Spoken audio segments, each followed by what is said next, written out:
Yeah, I'm David, the head of Google Health, and here's Andy, who's the co-founder of Headspace, someone who I got to know about 4 or 5 years ago, and really, really excited to have this conversation with you to talk about mindfulness. So welcome. Thanks, David. Thanks so much. It's great. It's always great to chat with you guys. Thanks for having me along today. Yeah, before we get started, or as we get started, or probably most importantly as we get started, I think it's really important to reflect on what's going on, not only here in the US, but around the world, around racism, and wanted to check in with you on that, kind of get your thoughts.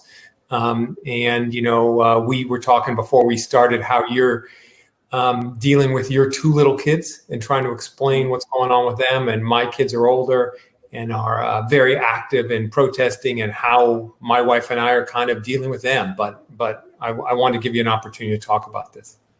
Yeah, I mean, just an incredibly difficult time, incredibly sad time, but also, I think, as we talked about before, an inspiring time, because it feels like there is change, and change is often, I mean, we talk a lot about this in meditation, in mindfulness. Change is often very uncomfortable. It's often very challenging. It's confronting. It forces us to be vulnerable. And in being vulnerable, we create a space where change can actually happen and take place. So I feel, like everybody, I'm sure, conflicted with so many different emotions. One of kind of grief, and another of hoping that finally, that we will create a situation collectively where we do actually learn, where we do actually listen, and where we start to, share a greater sense of respect for every single person, regardless of race and gender and sexuality. And I feel like the one thing that, for me, kind of, meditation may not seem very kind of active, and a lot of people have said sort of during this time, well, how does meditation even show up in the midst of this? And I always say, kind of, there is a passive side to meditation, where we learn how to have a calmer and clearer mind, so that we can sort of come at life from a sort of slightly different place. But there's a more active part as well. That quality that we're training, that quality of being present, of being aware, of being compassionate in our meditation, is about carrying that out of the meditation and into everyday life. So my hope is that this kind of inspires people to take time out to ensure they are resting themselves, but also that they apply those qualities of awareness and compassion, so that they do show up, and we all make a difference together. Yeah, it totally makes sense. And it's on top of, I don't think it's following, but on top of what we experienced with COVID, because I think COVID's still going on. We're seeing cases all around the world, and that's it's really been this kind of double whammy. Yeah. And look, I mean, I think, I've definitely felt it here in LA. Everyone was, sort of trapped inside, and suddenly kind of everyone's outside. And I think for so many people, kind of COVID presented challenges that they had never faced before in their lives, and the difference, I think, is that throughout COVID, there was it didn't affect everybody proportionately. And yet there was a feeling in the nature of a pandemic, perhaps, that we were all looking at it through the lens of COVID. Whereas I think this particular instance, there's a lot of different lenses that are being looked through. So it's sometimes more difficult to find kind of areas of where everyone's sort of coming together. But yeah, I think that long period of time shut inside, for a lot of people, has really challenged mental health. There are a lot of people who were already vulnerable in terms of mental health, but it really came to the surface during those times. Yeah, we launched an anxiety screener. So if you were to Google anxiety disorder, you get to the right-hand side of the page, not where the links are, and you could do a self-check. And just have seen so many folks kind of struggling with depression, anxiety, our PTSD, and our frontline healers. So let's get into the meat of this. And I think one of the best stories I've ever heard is yours. And it's the story of, okay, I'm going to become a monk, and then you come back, and I know you then had a co-founder that you worked with, and you launched this thing, and it wasn't always easy. And yet now I think you're bringing a lot of compassion and caring to, hundreds of countries and millions of people. Can you, since I've had the privilege of hearing the story, will you tell everyone else the story? Because it's really cool. I'd be happy to. I assumed at the time that everyone was going off to the Himalayas to become Buddhist monks. I didn't realize it was any different from anyone else. But like the context is, a lot of people ask whether you can teach children meditation. I was really lucky. The short answer is yes, by the way. We can talk about that in a bit. But I was really lucky. I got introduced to meditation when I was 10, 11 years old with my mum. And it was really useful kind of in those early sort of teenage years, which are never straightforward. And then I think like a lot of people, you know, I hit a point in my life where things were challenging enough that it caused me to question the path that I was on. Sometimes that hits us early in life, sometimes later in life. For me, it was a drunk driver that crashed into a group of us, of friends, outside a party one night, killing 2 people and injuring 12, 15 others. And I was really lucky I didn't get hit, but it did make me begin to think like what was important in life. What did I want to do with my life? What would give me a feeling of purpose? And I ran away for it for a little while, to be honest. I didn't go straight off and become a monk. I traveled. I tried to outrun my mind and to sort of get away from those thoughts. And then I realized like wherever I went, like there my mind was, it kind of followed me around. So that didn't work.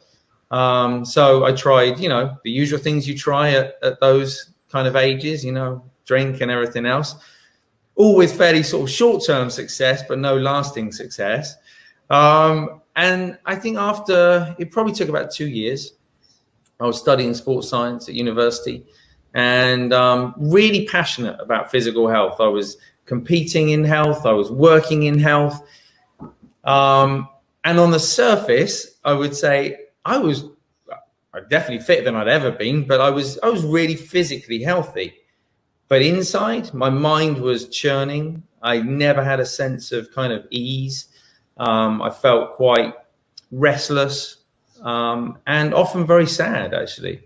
And so I think it just began this percolation inside. There was no kind of sitting down and trying to think, what should I do with my life?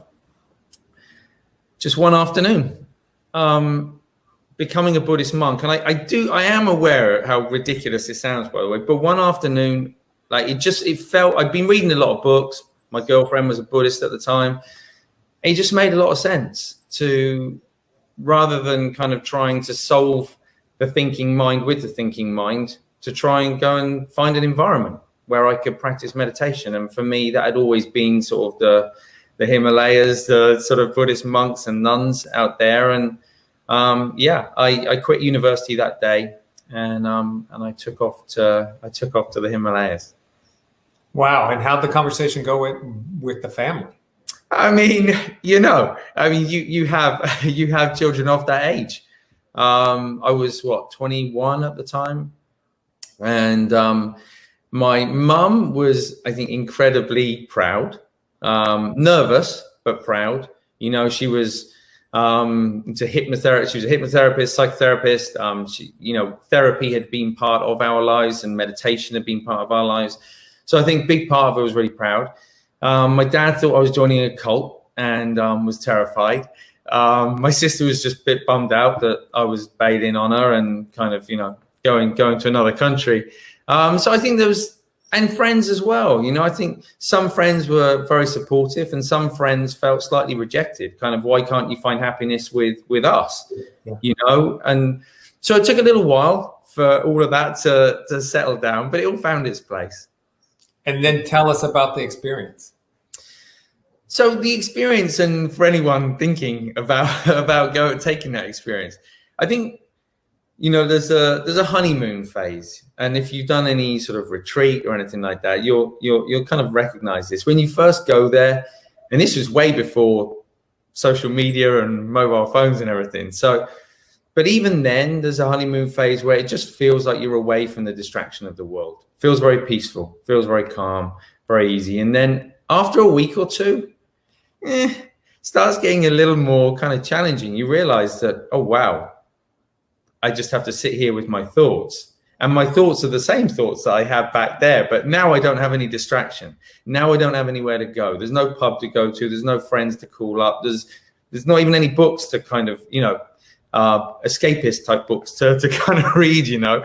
So it's quite sort of challenging, and I would say not in a negative way, but that is then the path, you know. It's kind of, can we sit with the mind, not having any strong preference for how the mind behaves, but instead holding our seat with awareness, getting comfortable with thoughts coming and going, not getting involved in the thoughts, not buying into them or believing that we are the thoughts. And over time, I think that space starts to kind of increase, and we tend to sort of feel less overwhelmed. The mind starts to quieten down a little bit.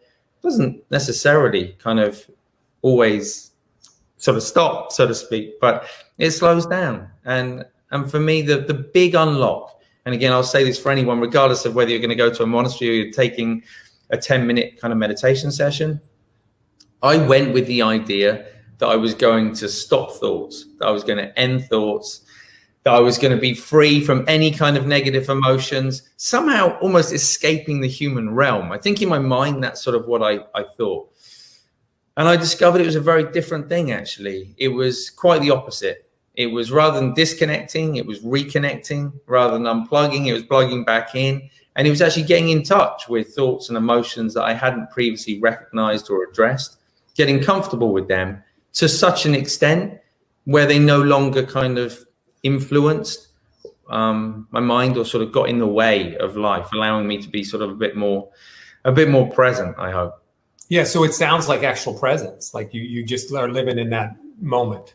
Yeah, and it's interesting because I like to point out that's not necessarily stable. So it's, you know, I think there are, you know, these words like enlightenment and stuff get thrown around, and I really, and whilst they may seem irrelevant to most of us kind of just living everyday life, I think it's really relevant, because we might think of enlightenment being something out there, over there, outside of ourselves, something that we need to get or obtain from somewhere else. And the way it was described to me, the way it was taught to me, the way I've experienced it is more when we are present and undistracted, that is a moment of enlightenment right there. And if we can, over time, build out that one moment to many moments and then many more moments, we start to get some stability in enlightenment. Doesn't mean that we won't get thrown off course once in a while. Of course we will. But our kind of work, if you like, in mindfulness and meditation is trying to create that stability of present moments in our life. So now tell us the journey from there to Santa Monica and starting an app, and why aren't you still there? What happened? Yeah, the journey. I ask myself every day. No, I think I feel incredibly fortunate to, one, have gone there when I was young enough to be able to do that. You know, now I have a wife, I have children. I don't think anyone would be too happy if I just kind of took off and left. So it was a very organic, the whole thing actually has been incredibly organic. I was in Moscow teaching meditation, still as a monk. So I'd gone from the monastery to teach in a meditation center. And I was meeting people who were feeling stressed, feeling overwhelmed, struggling in their jobs, struggling in their relationships, struggling to sleep. And they were coming for meditation. They weren't coming to learn Buddhist kind of rituals or tradition or psychology. And it kind of really got me thinking, you know, like there was this incredible sort of thing that anybody could do. It was timeless. It was universal in nature. And yet lots of people didn't have access to it because they didn't really know what it was. It felt very mystical. It was often sort of within a religion or a tradition or a culture, which they didn't necessarily understand. So I just started to think, you know, what would that look like if it was presented in a different way, in a way that would have made sense to me when I was younger, before I'd gone away.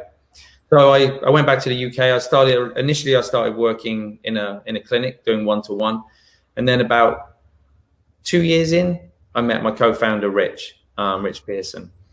And Rich he didn't come to the clinic. We were introduced through a mutual friend. He'll say this himself. He was burnt out. He was working in advertising in an agency, very demanding job, desperate to kind of find a way to step out of his mind.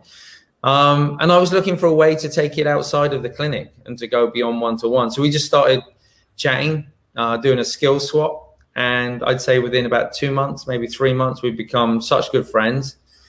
Didn't make sense to do anything else. And Rich had so many good ideas. When I first met him, the very first time we went out, he said, we should do the Nike Plus of meditation. And this was, I mean, apps had launched maybe 5-6 months before that. The iPhone was still kind of fairly new. I had no idea what he was talking about. I thought it was a terrible idea. And so Rich very patiently kind of waited another couple of years while we did events and books until eventually we launched the app in 2012. And yeah, we came out here to Santa Monica about 6 years ago now, 6 years ago. And we've just been incredibly fortunate to be a part of a conversation where people are feeling more confident and more able to talk about their mental health, and to find tools and services that help them address sort of not only the difficulties that they find in life, but also to build up a resilience, sort of to be used in, you know, less as an aspirin and more as a vitamin as well. And I hope that's where we're sort of heading towards. Yeah. So I got so many questions for you. So, you know, when I was at UCLA about, this is probably about 15 years ago, in child psychiatry, this faculty member comes up to me and says, there's this mindfulness person in San Francisco, and should we hire this person and have her come down to UCLA and start mindfulness? And it was particularly around kids with ADHD. And I was like, yeah. And I met with the woman, and her biggest concern was, what if she moved from San Francisco to LA, started this program, and nobody came? And the result is there's like now a mindfulness research going on. We didn't have eventually we did not have auditoriums big enough for everyone because it was the vitamin. And although there's pretty good research around some actual treatments that can be effective, but it was this vitamin, and it was like, and every time I'd see her, I'd like, hey, remember you thought you weren't going to be busy? Like it just exploded. So for folks that aren't really familiar with what you're talking about, can you kind of give us the 101 on it so that we set the baseline? So what is mindfulness? What is meditation? What does your app do? Sure. Well, I definitely think it's worth separating out mindfulness and meditation because they get confused a lot and used interchangeably. So the way I was taught, the way I understand mindfulness to be, is the ability to be present, free from distraction, with an open, curious, and kind mind. And will you repeat that? It's so good. Just say it again. Sure. So our ability to be present, free from distraction, with an open, curious, and kind mind. And it sounds like a nice idea. Great, sure. But how do we actually show up in life and do that? It's really difficult to do that when, you know, we're scrolling through a social media feed, which is, you know, with everything going on around us, or we're caught up in the news cycle, or in the middle of our job, or walking down the street. And so we kind of need an exercise where we actually train in that skill. And that's meditation. That's all it is. We remove ourselves from our everyday life for long enough. It doesn't have to be a long time. It could be a minute, 3 minutes, 5 minutes, whatever it might be. But long enough to gain familiarity and train that muscle in not being distracted, in being more present, and in being more present, being free from judgment, free from bias. And as we train in that, in our meditation, we start to bring that back into our everyday life. And we start to realize, actually meditation and life, maybe they're not so separate. Maybe kind of what we're doing here is impacting here, and what we're doing here is impacting there. And all of a sudden, we start to actually live mindfulness rather than seeing meditation as something separate from the rest of our life.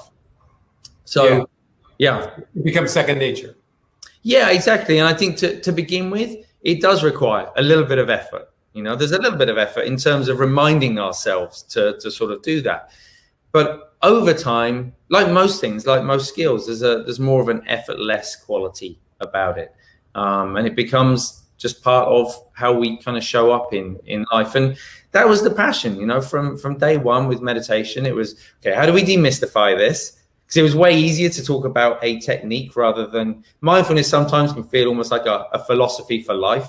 So it's like, okay, let's demystify the technique. If our first 10 years were about demystifying meditation, I suspect our next 10 years are going to be about demystifying mindfulness and and ensuring people have the tools to bring those qualities into their everyday life in a more sort of tangible and direct way, perhaps. So if it's not too personal, yeah. What's your own personal practice? Yeah, so it's a little bit kind of different in so much as when you leave the monastery. So when you're at the monastery, you make some commitments, and those commitments are for life, regardless whether you're a monk or not. So I have a number of different practices from my time as a monk. And most of those they're a mixture of visualizations, recitations, and then I do what's called resting awareness. So I simply sit. So I don't focus necessarily on the breath, or I don't have an object to focus.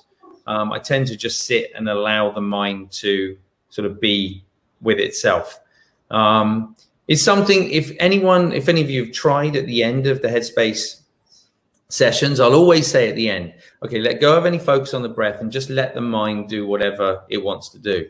Now, very often people struggle to maintain focus when they're focusing on the breath. But at the end, when they say, okay, just let the mind be free, it's kind of like, my mind doesn't want to do anything now. And that's kind of what we're beginning to train in that part of the exercise, not necessarily needing an object of focus, but just allowing the mind to still maintain that awareness. So I try and do that I do it every single day. I try and do it in the mornings, but with young children, that can be tricky. So it often gets pushed down to lunchtime or the end of the day. And what about with your kids? So I think you said they're little ones. How does it play in your household? Yeah, so it's interesting, actually. Even with, people often ask, how do I get my husband and wife to meditate as well as kids? And I always say, just never try and force that. I've been married to my wife for a long time now, but we were together, I would say, for a good couple of years before she even tried meditation. It was definitely something I never pushed onto her, and it was something she chose to do herself. And with our kids, we're trying to create a similar sort of environment where we create the framework, we create the space and the opportunity to do it, but we're never going to force them to do it. So every day we try before bedtime. It's a great way of transitioning to bedtime. Ironically, they like using the phone because it's a screen and it's a thing for them to press start on and everything else. It's a bit weird for me because I'm listening to me, but we flip it over. And interestingly, like the 3-year-old took to it really quick. So he was 2 when he started. He was definitely enjoying it at 2. A little bit restless. The 5-year-old, probably not until he was 5 did he really kind of go, okay, yeah, I'll give it a go. So I think just being really flexible with kids and never think that kids aren't going to get it. I mean, kids get it so much quicker than we do. They have none of the baggage, none of the, preconceptions and misconceptions to get over and get past. They're just comfortable. And if you are at home and you're trying this, and your kid gets up and starts running around and screaming and shouting and waving their fluffy toy or whatever it might be, don't think they're doing something wrong. Don't think you're doing something wrong. For me, that is the moment. And we let our kids, sometimes 2 or 3 of us might be lying on the floor and the other one will be running circles around us. You kind of just have to let go of any idea of what it should be and just create the space for them to be quiet and for you all to spend some time together. Just to be. That's it. Beautiful. So talk about the app. So what does the app do? And also, can you talk, because I've just been so impressed by the scale, like how many, if it's not too personal, how many people are using the app and how many countries, the whole thing. I mean, I'm always humbled when talking about scale when I'm chatting to Google, David, because I mean, it's all relative, but look, we never imagined we'd be able to reach this many people. I think we're not far off kind of 70 million people in 190 countries around the world, and it's just such a diverse population. And again, it comes back to that timeless, universal. It's there for anyone and everyone to learn. And that's the thing that excites me.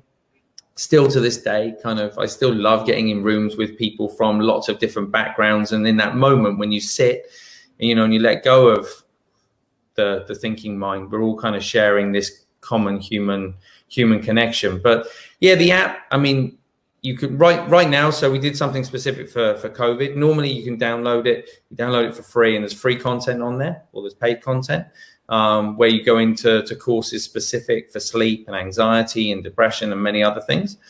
But we made a decision during COVID to make it free for all teachers, to make it free for all healthcare practitioners, and to create a collection called Weathering the Storm, where there is free content that anybody can use.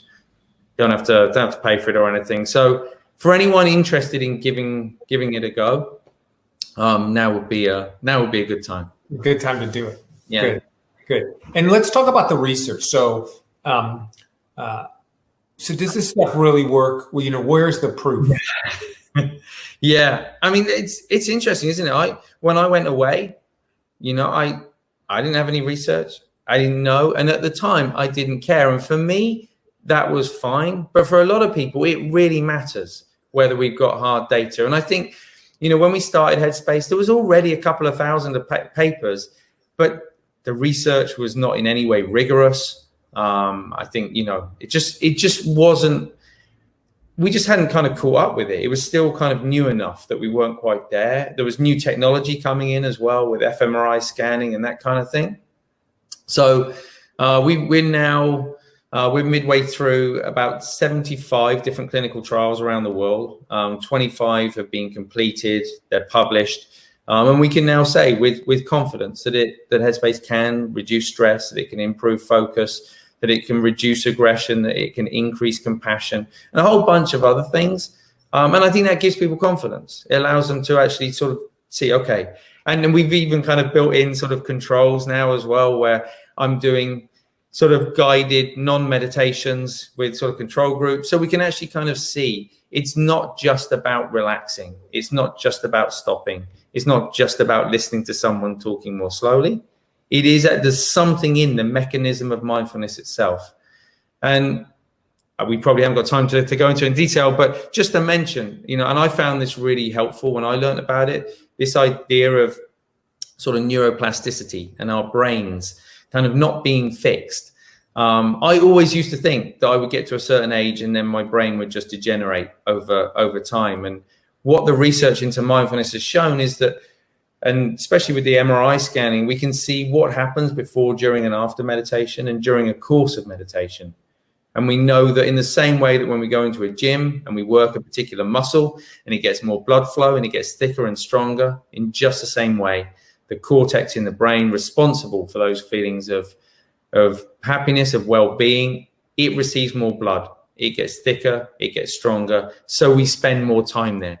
So even on those days when we sit down and we feel like, is anything really happening when I'm just following my breath? I'd be reassured that the science is strong and that even if we can't see it, something's happening up there. Yeah. So creating the pathways, and as a practitioner with children for child and adolescent psychiatry, it was so amazing because if you could just make a small change in their development, it just changed the whole trajectory of their life. And we used to think it was just kids because the neuroplasticity we thought kind of ended. And now it's no, grown-ups can do this too. And I just think it gives you this chance to really change where you're going to be in the next, well, it'll change your physiology and your mental standpoint and community and everything. Yeah. And what about for someone who's brand new to this? So it feels creepy. What do I do first? What if I don't do it right? What if I don't breathe at the right second? Like, how does the app take you through that? Yeah, I get it. I always think it's a bit like learning to drive a car or something. It's just nice to have someone kind of sat in the seat kind of next to you. And that was the idea. That's why a lot of not all of them, but a lot of the meditations are guided. And, just so you feel like you have someone kind of sitting next to you. And when the mind does wander off, which inevitably will wander off, kind of there'll be someone to say, oh, and hey, if your mind wanders off, just come back again. Yeah. I cannot tell you how many emails I get from people saying, it's crazy. I can't believe you know when my mind's wandering off. Well, no, that's the human condition. Our minds just kind of wander off like that. So I always think kind of, look, come at this like an experiment. Because a lot of people think, okay, I'll try it one time. Well, yeah, maybe the penny will drop first time, but it won't always drop first time. So I always say, kind of try it for 10 days and commit. Doesn't have to be even 10 minutes. You could do 3 minutes, 5 minutes, do it a few minutes a day for 10 days and see for yourself if it makes a difference. And if beforehand you thought it wasn't going to make any difference and it doesn't make any difference, great. You've proven yourself. But maybe, like, I just feel like for all of us right now, more than ever, just to be open and interested and curious to see kind of how things feel when we sit with them can be really helpful. And it may well feel really alien at first, like in the midst of all the distraction and the busyness of life, to sit still, free from that, can feel really strange. And you might find yourself a bit fidgety, a bit agitated, you know, and that's all part of it. It's all normal. Give it time. Over a few days, it starts to feel more normal. And most people seem to find a huge amount of benefit from it. Yeah, you could almost make a case that at this time it's more needed than ever. Yeah, I really believe so. You know, I think, I know we chatted and I was saying, like, you know, you have this passive, I don't like to refer to it as passive, but just in terms of differentiating, you have this element or quality of meditation, of mindfulness that allows the mind to be calmer, that allows us to be clearer and to allow us to get a different perspective. And then there's this more active element where it's sort of, okay, we have those qualities. What is the intention we put behind those qualities to go out into the world and make a positive difference in our life, in the lives of the people around us, and in the communities around us as well? Great. And this is fantastic. I want to let people know that they can drop questions into the YouTube chat, which Andy's willing to take questions, which is great.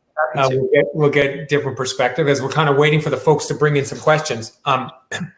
Where do you think you're going next? How do you continue this? Is it more just continue to expand this, or do you start thinking, well, there's these adjacencies that we want to get involved with? Yeah, so up to this point, I think, well, actually for many years we thought about it specifically in terms of sort of the consumer platform and how we could best sort of offer our members that, you know, the best experience possible. And then, you know, we just started getting businesses as well, kind of reaching out saying, well, we'd love this for our employees. So B2B became a kind of separate part of the company. And then healthcare. So we actually have a chief science officer and a team of about 15, 20 people in that team who are working on how do we actually create and produce a prescription quality product. So right now, doctors and therapists recommend it, but this would allow doctors to prescribe it and insurance companies to pay for it. So we're kind of working across all different three sections of the company. But as we do that, we're trying to build out the content in a way that, and obviously this is very much of this time and of this moment, that better reflects the diversity of all of our communities. You know, we're a slightly unusual offering in so much as, like, it's not Peloton style where we kind of said, okay, like, let's bring together lots of different sort of teachers and trainers. And this was just a guy who had learned some meditation who wanted to share that. And it's just kind of grown into this thing. So now we're kind of looking at this thing, kind of go, okay, but it's a really, you know, now it's a global thing. Like, how do we ensure that, you know, it's represented in a way and presented in a way that really appeals and speaks and resonates to every community around the world?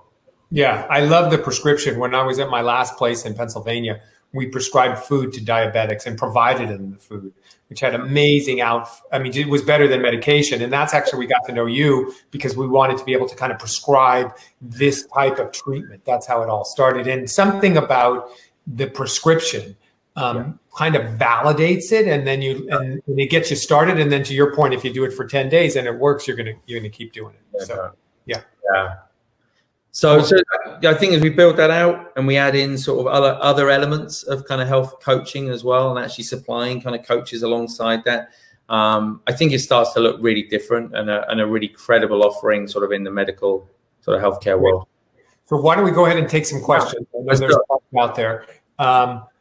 From Sherby, talks at Google, quick to Andy. Are there plans to bring Headspace app in any other local languages apart from English? You're right. Yeah. So we started this process about 2.5 years ago. So it's already available in German, in French, in Spanish, in Brazilian Portuguese, and we're continuing to look at sort of which markets to roll those out into.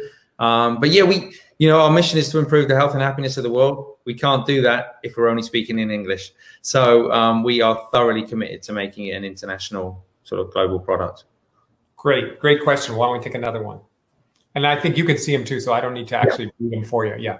Thanks, Annie. Headspace has helped me through a lot of tough moments. I keep doing the pro levels over and over again. I keep discovering new things. What's the next step?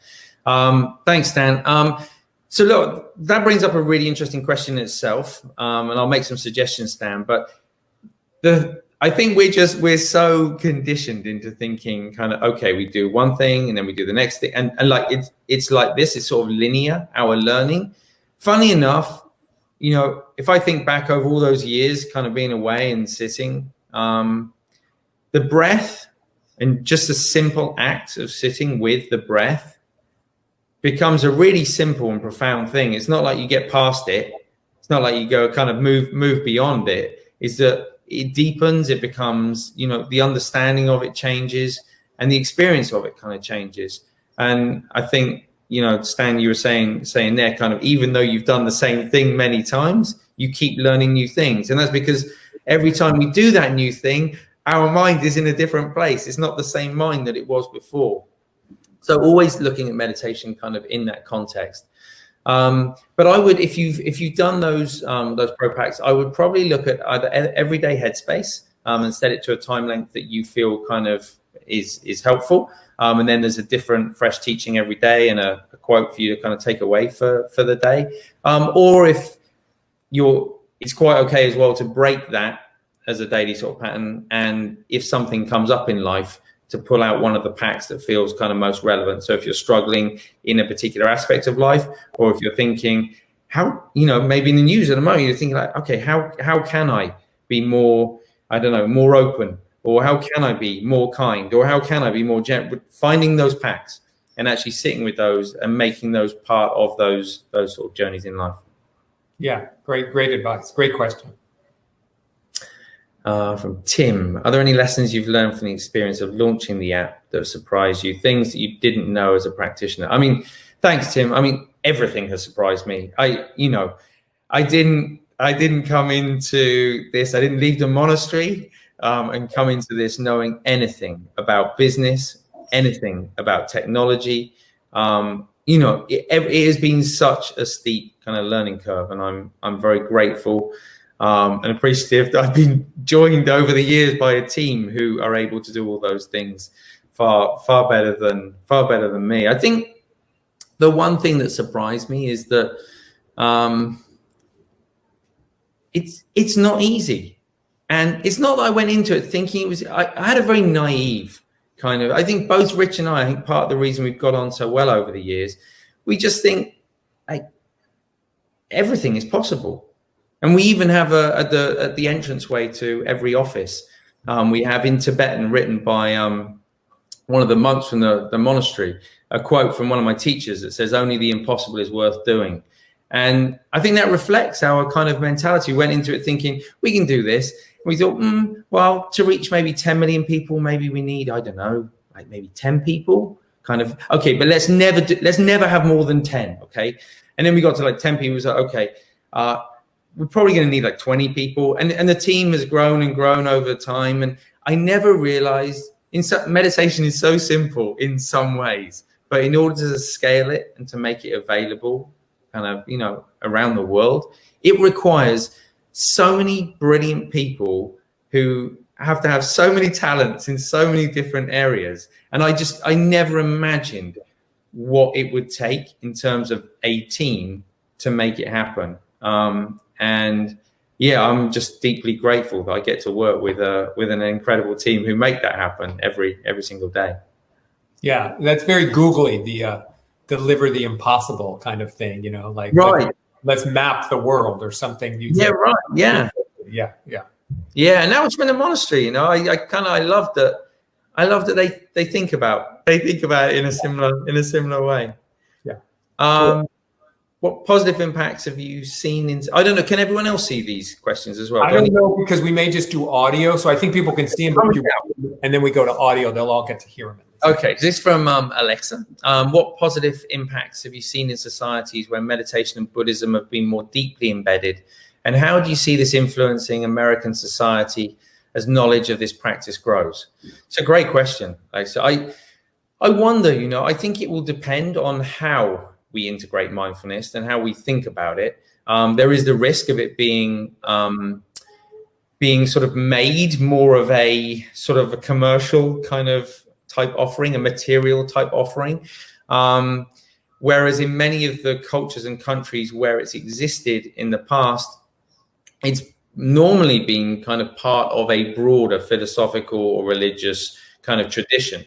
So I think, it'll be interesting to see. My main hope is that the compassion element is not lost. The thing that I saw immediately when meditation and mindfulness started coming across to the West was there was a huge amount of focus on attention, on awareness, on not being distracted. And those things are really, really important. But if you go back to that original definition of mindfulness and that open, curious, and kind mind, for me, unless we have that soft, compassionate, empathetic mind, there is something missing in our practice. And I don't mind saying myself, for the first few years of practice, there wasn't a strong emphasis on that in the monastery I was in.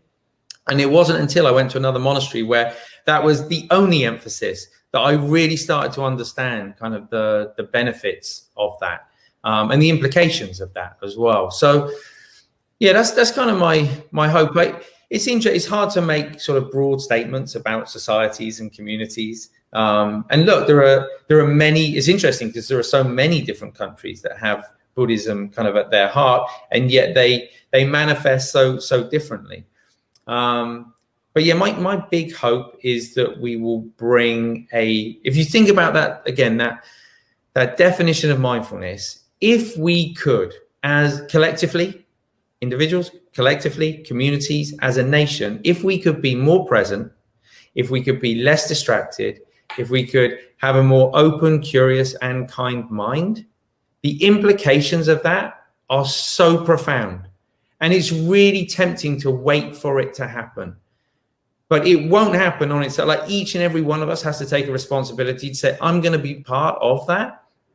And when we all start to do that, and when it becomes accessible for everybody, when it feels relevant for everybody, where there's no sort of like economic constraints on people from doing this, when everybody has access to it and everybody is able to apply it in a way that feels relevant to their life, their culture, their community, then I think we start to see kind of the possibility and the potential for really profound change.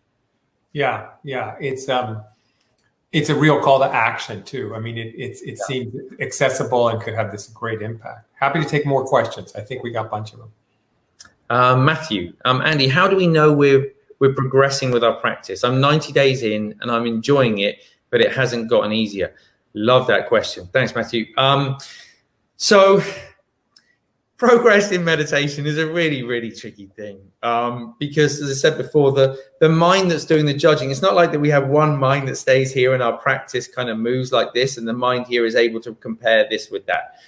Our mind is sort of moving with the progress. So it's very, very difficult. It's also maybe not that helpful to think about it in terms of progress, because that suggests that there's a finish line, there's a timeline. I would look at this as a journey of a lifetime. We're just sitting and we're pausing each day to sit and observe the mind. So rather than waiting for something to happen, rather than thinking something will happen, because that changes the nature and the unfolding of the meditation, then we're kind of, there's a little bit more kind of effort involved. There's a little bit of desire involved. We're waiting for something in the future rather than being present with what's happening right now.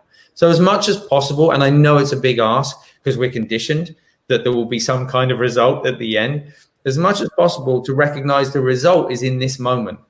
The moment we let go of trying to get somewhere or get something in the future or the past, we find ourselves in the present. And in that moment, there is a sense of freedom. That's the reward. It's not somewhere else. It's not in the future.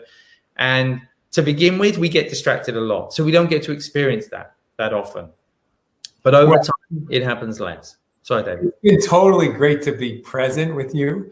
I just want to thank, first of all, the audience for some great, great questions. Andy, thank you for your part in making the world more compassionate, more open, making this more accessible to people.